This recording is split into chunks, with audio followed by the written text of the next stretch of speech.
People have told me that my prices are too expensive, and I still raise them anyway. My name is Ariel. I've been making and selling jewelry for 14 years.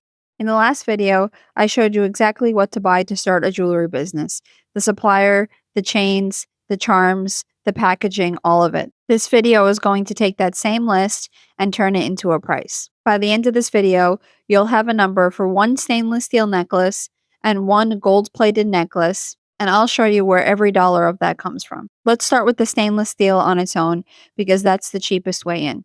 So I priced what it will cost to make 10 stainless steel necklaces, and that includes 5 charms for every single necklace, the chain, it includes the jump rings, and it included the lobster clasp. And we priced that at $87.79. So for every single necklace, it is going to be $8.78 a piece. Now, I already said 5 charms, but for the chain length, that would be priced for an 18-inch chain. And then also for the jump rings, there's 5 jump rings for every necklace for the charms alone, and then a jump ring for the lobster clasp and a jump ring for the back of the necklace, totaling 7 jump rings for every single necklace. So what's inside the $8.78 is you're going to have a chain that costs you $3.69. The clasps are 95 cents. The jump rings are 95 cents. The 5 charms are going to be $3.20. And altogether, that's going to be $8.78. Now, one thing that catches people out, $65.40 of the order is going to be for the actual supplies. And then for the shipping, we price that at $22.39. So that's 34% on top of what the supplies cost because we were purchasing from 4 different suppliers. So I was trying to find some of the best priced suppliers since this is going to be your first order and we're purchasing in small quantities. And not only did I use some of my own suppliers, but I also found some new suppliers, which I found have good prices as well for new sellers. So when you're looking at a listing and it says $6 for 200 jump rings, that's not going to be your total cost because you have to pay $3.50 for the shipping. So the postage is already priced inside of the $8.78 that I mentioned inside the beginning of the video. I've counted it, but if you sit down with the listing prices and add them up, before you even get started, you'll be a third short.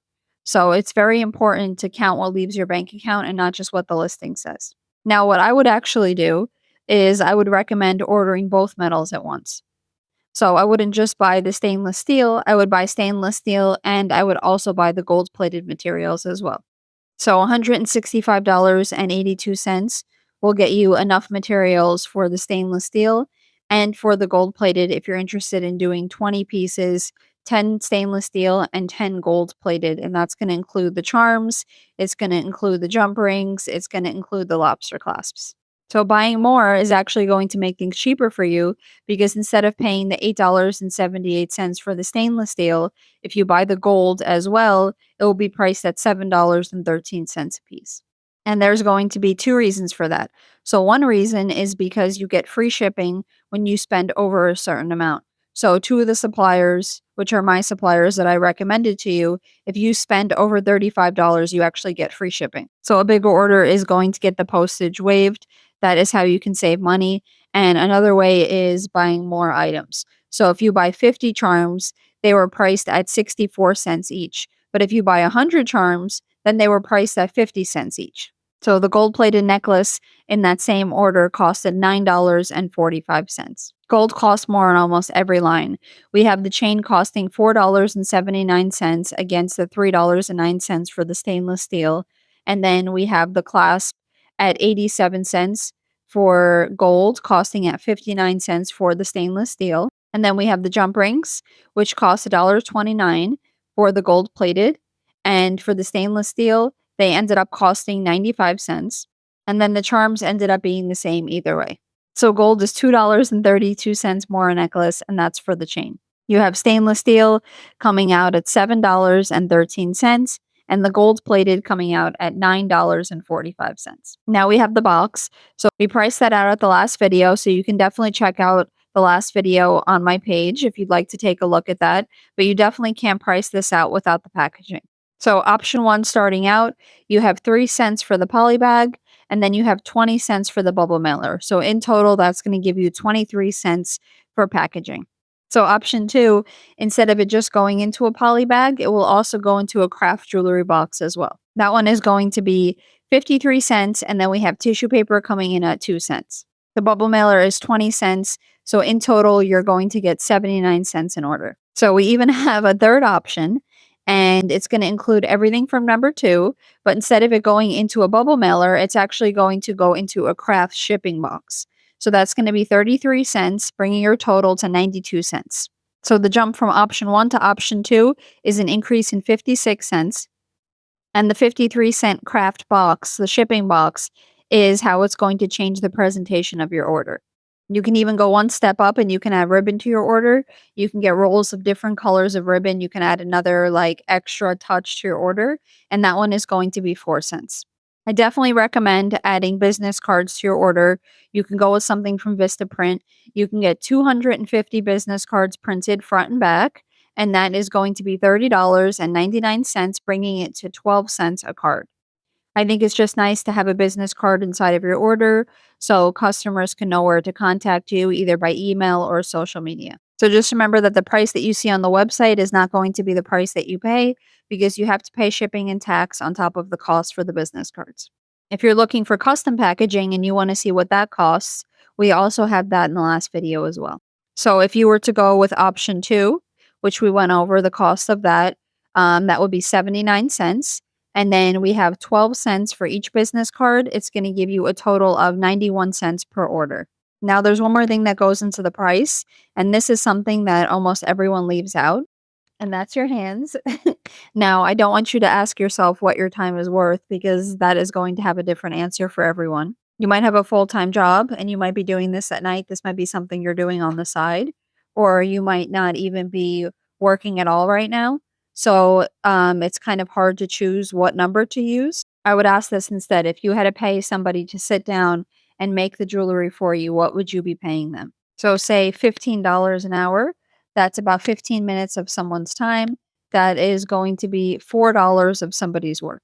And listen, you're not paying yourself that yet. Almost nobody pays themselves at the beginning. I didn't pay myself anything at the beginning, so it's completely understandable. I'm not asking you to take $4 out of the business. I'm just asking you to put that into your price.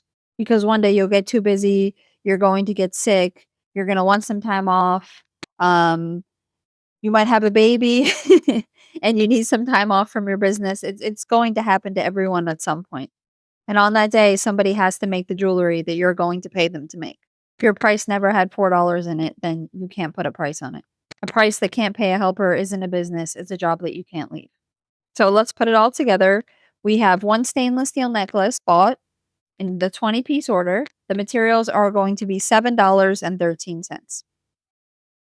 And then we have packaging coming in at 91 cents. So $11.79 is what it costs the necklace to exist. It's not the price because if you sell it for $11.79, you're not making any money. So I have a little calculator here. You're going to add up everything that goes into the box. You're going to include somebody's hour. You're going to times it by 3.5 and round it to the nearest 5. I know it's a little bit confusing, but I'll say it again. So add up everything that goes into the box. Add up everything that goes to the packaging. Then you're going to include somebody's hour. Then you're going to times it by 3.5. And then you're going to round that to the nearest 5. So if you take $11.79 and you times that by 3.5, that comes out to $41.26. So $41.26. You know, you can round it. $40 is what you're going to get as your total of what you price the product at. So we come back to the gold necklace. We have $9.45 of materials, 91 cents of packaging, $3.75 the cost of hands. And that will be $14.11. And then you're going to take that number, times it by 3.5, and that's $49.38. We're going to round it up. You get $50. Then you have $40 for the stainless steel, $50 for the gold plated. So those are the prices that we come up with. And every extra charm that you're going to add, I would price that at $2.50. Now, if you only bought stainless steel to start with and your cost was $13.44 and not the $11.79, the necklace would be $45. So buying both metals is what makes the price cheaper. I know in the beginning it might have been a little bit confusing and you might have not understood why, but when you kind of punch in all the numbers and do the calculations, you'll see why buying both materials actually makes it cheaper. So you have 20 necklaces, $259 to make them, package them, and then with everyone's time counted, $900 if you sell them all. So don't feel bad when it comes to your pricing because I feel like sometimes when people are pricing their items, they don't calculate every single little thing into the pricing, which is something that's very important. They might forget to price the jump rings. They might forget to price the lobster clasps. They might forget to price their time. They might forget to price some of the packaging. So it's very important to calculate everything so you can see exactly how much everything costs and then what price you should be selling the products for. People have told me that my prices are too expensive. And I would get those comments quite often that my prices were too expensive. And you know what? Just ignore the comments because people are going to tell you the same thing. You know how much your supplies cost, you know how much your time costs, um, you know how much to price your products for. Ignore the comments of people telling you that your items are too expensive because they're not too expensive. That's the whole thing. Too much isn't a number, too much is a price that you can't explain. So I sell custom charm jewelry. For me, putting together these pieces takes a lot of time. And it's not just about the time that it takes to put together the pieces, but I also sell a lot of vintage and one of a kind charms. And it takes me a lot of time to source these charms. Um, so I'm not going to go into a whole spiel of it right now, but it takes me a lot of time to source these charms and to find charms that not everyone else is going to have. So I don't think my prices are too expensive. Just like I said in the beginning, people told me that my prices are too expensive. I raised my prices. I also have a custom charm builder on my website that people can go to and they can design their own pieces and spend as much time as they want, use the drag and drop builder. And a lot of time and effort was spent into my website and not just that, but also my packaging as well. So you need to pay yourself what you think that your time is worth, what you think your products are worth, and what you think your everything is worth, guys. Don't put yourself down and definitely don't doubt yourself, guys, especially if you're selling charm jewelry as well. So you've got a price. Now the photo that makes somebody pay it, that one's next.